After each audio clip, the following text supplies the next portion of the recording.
All right, what's up guys? Derek here, aka Mr. Enchanted. Now I wanted to make a video and talk about my whole experience when it comes to the Azurite Sea, where Green Steel currently is at, and the very last tournament that I played in the Set 6 meta. So if you go to inkdex.com, and you can actually see there was a tournament right here that I was just in, the top 31 GTA Invitational of the Azurite Sea. Now this was 32. And this is a tournament that is an invite only based on a bunch of points that we track through our locals. And this tournament was incredibly competitive. So if we go into it, you can see that your boy made top cut right here. So I played my good old Green Steel discard deck. I call it caca, kind of like the noise the crow Raven makes. I don't know, inside joke. Anyways, so this was my very last big tournament that I was excited about in the Set 6 meta. It was a 2K.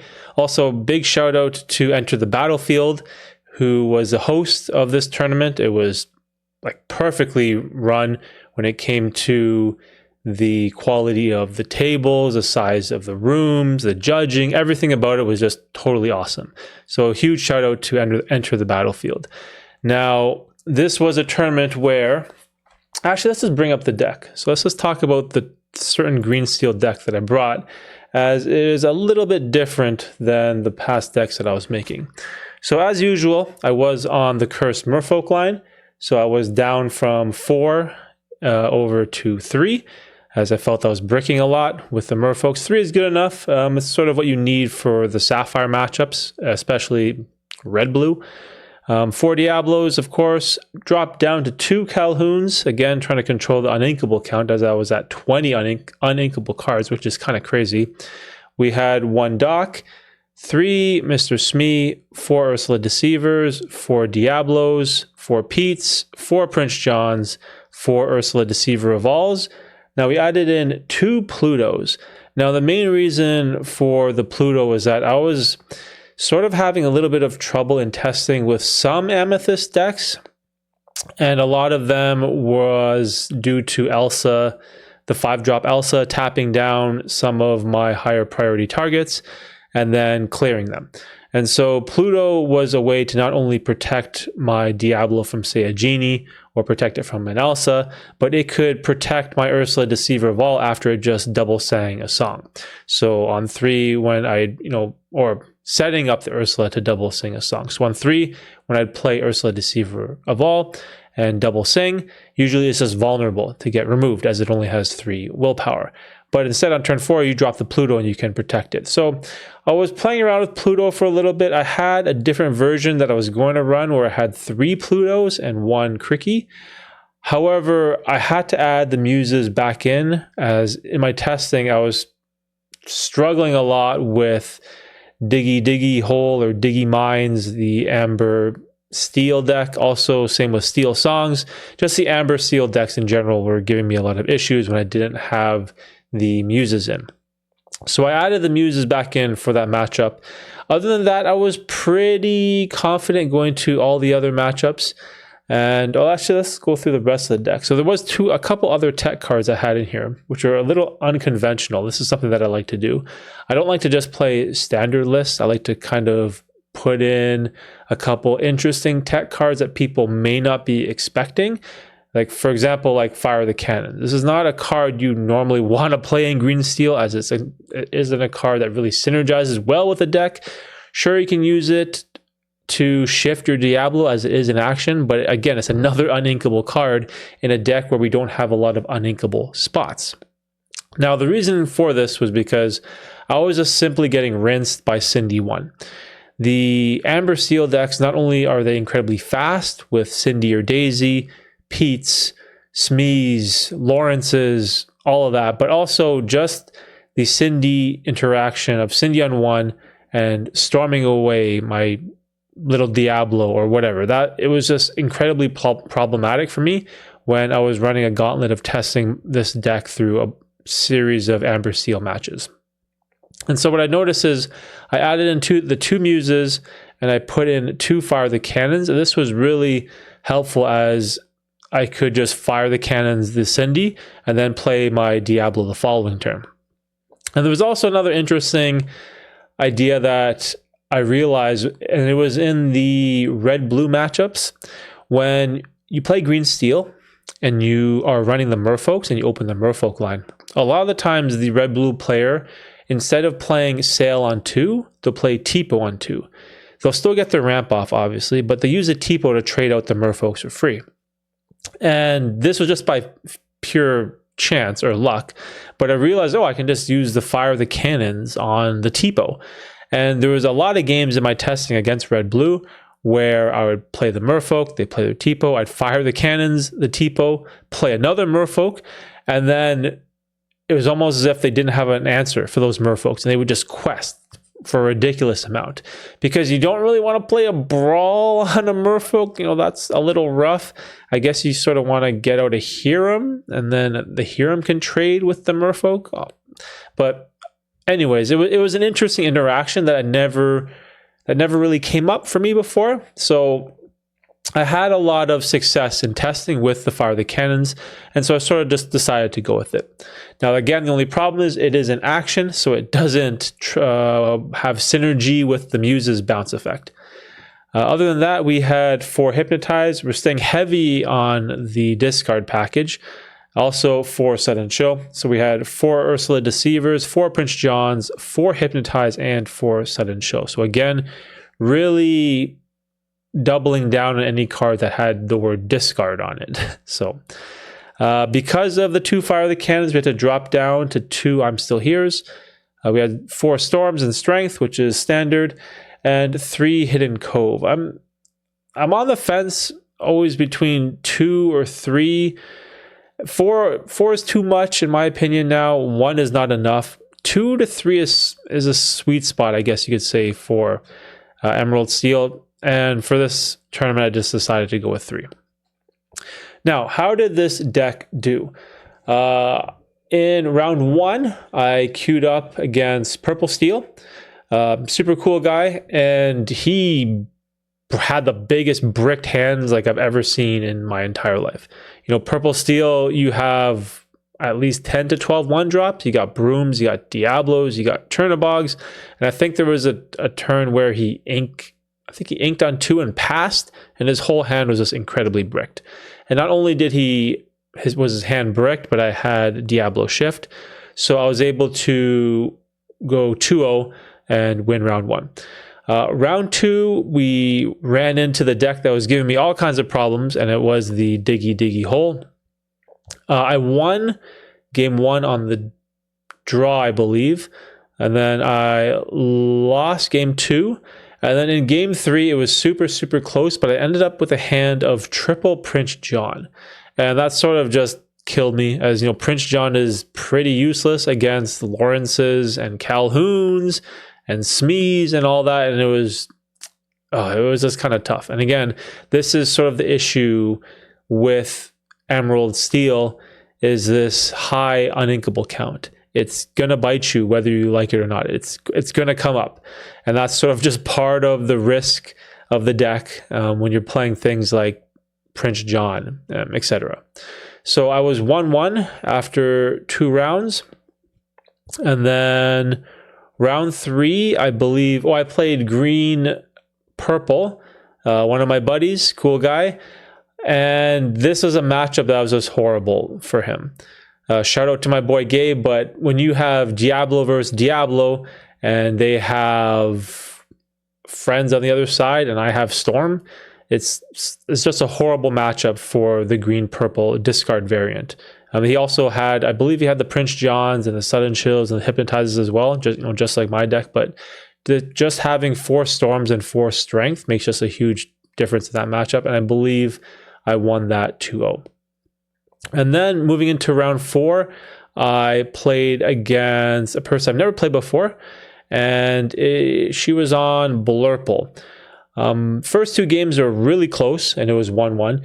And then in game 3, it was pretty crazy as I discarded her hand, and I believe she was also just inking and flooding the board and making sure that she had no hand as well.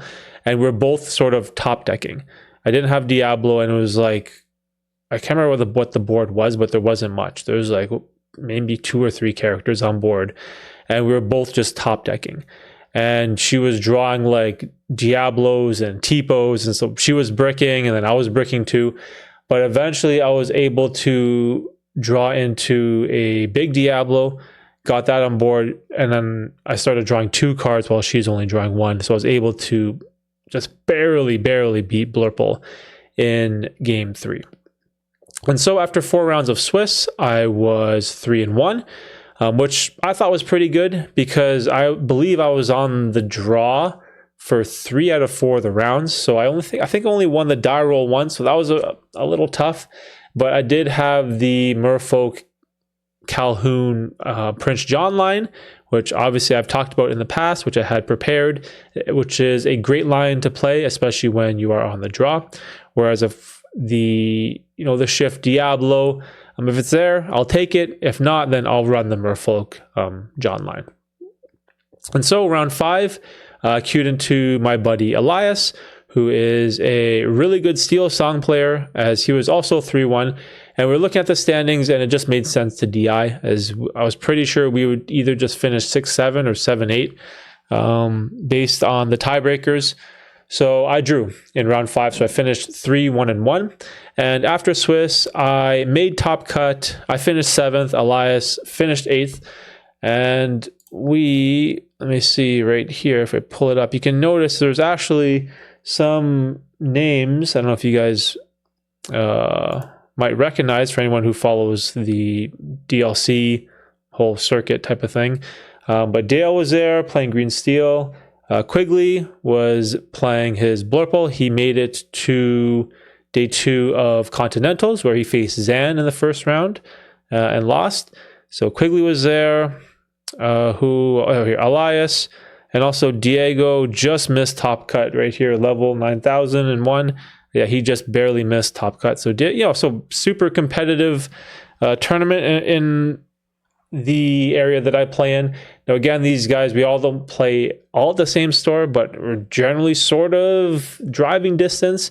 And this was like the one tournament where everyone came together, and it was super competitive. Oh, also, side note, in round 2, the Amber Steel guy or deck that I lost to was the dude who actually won the whole tournament right here. A legitimate business person, yeah. So he was super cool too, and he was able to beat Dale in the finals. So I think that's pretty much it. Was there anything else I wanted to touch on? Any other? Oh, also, there was a lot of purple steel in this tournament. Man, I was seeing like purple steel all over the place. There was a bunch of amber steel as well. So in one way, I'm sort of relieved to be done with set 6. I really wanted to get into the new cards for set 7, but because of this tournament, I had to sort of hold off. And so I was still stuck in the set 6 meta. I didn't want to look at any of the new cards. I really wanted to focus on this end of season tournament. And I really wanted to make top cut, and I'm happy that I did. Unfortunately for me, I faced Chris, a super cool guy in the court. Let me just pull up his deck. Let me go back here. Where's Chris? Right here, Chris. Chris is on Purple Steel. And if you go to Twitch, the Enter the Battlefield Twitch channel, they were streaming this tournament. And in the top 8 matches, I was on the featured table, which was kind of hilarious. We were having a good time. And what's that guy's name? Is it JDZ and Meyer? They were streaming. They weren't streaming. They were casting the tournament, which was super cool. And I had a little fun moment where I wanted to kind of troll them. And I took one of Chris's Chernobog followers, and I was like, sort of like looking at it. So on the stream, it looked like I was like reading the card. And it was like, there was like a great moment on the stream where JDZ is like, there's no way this guy's reading the card, top 8. Top 8, reading a Chernobog followers, like, oh, there's no way. So that was a super awesome moment, a lot of fun that I had in that match with Chris. He played really well. He smoked me 2-0. He played great, curved out like what Purple Steel does. I believe I opened horribly in both games. I think game 1 I mulliganed 6, game 2 I mulliganed 7. And in both of those games, I had to open the Merfolk line. And for anyone that knows, opening the Merfolk line against, Calhoun's and Smees and Lawrence's, foxes, crabs, and snakes is not where you want to be. You really want to get your Diablos out in the beginning, because if you don't, by the time they get to 4 and 5 ink, the genies and Elsas will just completely shut down the birds. So yeah, Chris just mopped the floor with me. It was rather quick. It's sort of sucked. I tried my best to stretch out the game as long as I could. I think I managed to get a Merfolk out with Double John. I was able to sing a chill, have the Merfolk get challenged, play a Hypnotize. So I was able to discard his hand down, but just a sheer 3/3 bodies and 3/4 bodies of Lawrence, Smee, and even like the 3/2. Well, Calhoun is technically like a 3/3. It was just too hard for me to overcome. And yeah, so I lost in top 8. And after that, oh yeah, there were 2 red blues. The other green seal was Dale. Quigley was Blurple, and the guy who won was the Brandon DeCandio Diggy Diggy whole deck, or whatever you want to call it. So yeah, so that's my set 6. I had a lot of fun this set. We managed to get 2 scars. We topped the Invitational tournament at the end of season, and I'm more excited to move on with deck building and get into set 7. Now, I have been tinkering a little bit with the green steel deck, but for now, I usually like to play a lot of different colors, as I'll probably shift over to Emerald Amber, I think, green yellow. This is a deck that I have been working on for quite a while. I haven't been able to get it to work because it doesn't really have the right pieces. But now that it has the Lady and the Tramp synergy, I'm really excited about that deck moving forward. So I'm going to be doing a lot of testing with that, as I am primarily, even though I am primarily a green steel player, I still like to enjoy all the different green variants. So green blue is another deck that a lot of people are super excited about because of Ink Geyser and that what's that shift, that Baymax that can shift on everything, and you can play bend to my will. So that's another super exciting deck.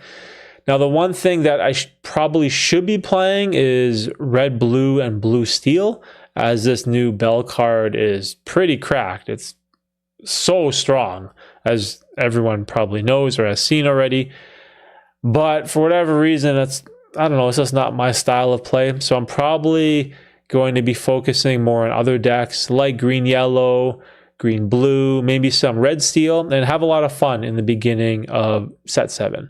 And as always, I will slowly move back to green steel and see where it is in the meta of set 7. As green steel didn't get a lot of cards, I'm super excited for the Pete, the Shift Pete, which seems pretty cool. But we got a lot of cards that facilitated this whole put damage counters on opposing characters, or they want you to play pirates or play actions. So the whole foundation of the discard green steel deck that I have been running, we got almost little to no tools at all for that deck. So the deck might have to change. It might have to evolve depending on where this whole Bell meta takes us, because that's what I think we're in. We're going to be in a Bell meta, just like in how set 6, we were in like a Genie meta. There are sometimes these set defining, meta defining cards that are just so strong. It's almost as if you either have to play it or play a deck to beat it. And so for now, I think I'm going to tinker around with trying to build a deck to beat it. Find a way to overcome this 3/3 body that Sapphire players can play basically on turn 1. And so that's pretty much it for me. Anything else I wanted to talk about at the end of set 6? I don't think that's it. So expect a lot of set 7 videos coming soon. I'll probably start off again with green yellow, and I'll talk about green steel when I can, and we'll just see where this new set will take us in Lorcana. I'm super excited for Worlds. I'm super excited for the new DLC circuit or season or whatever you want to call it. I'm praying they just give us this information soon, as I definitely would like to attend all those events in the future. So yeah, so if you enjoyed this video, please let me know in the comment section down below. Subscribe if you haven't, and I'll see you in the next video.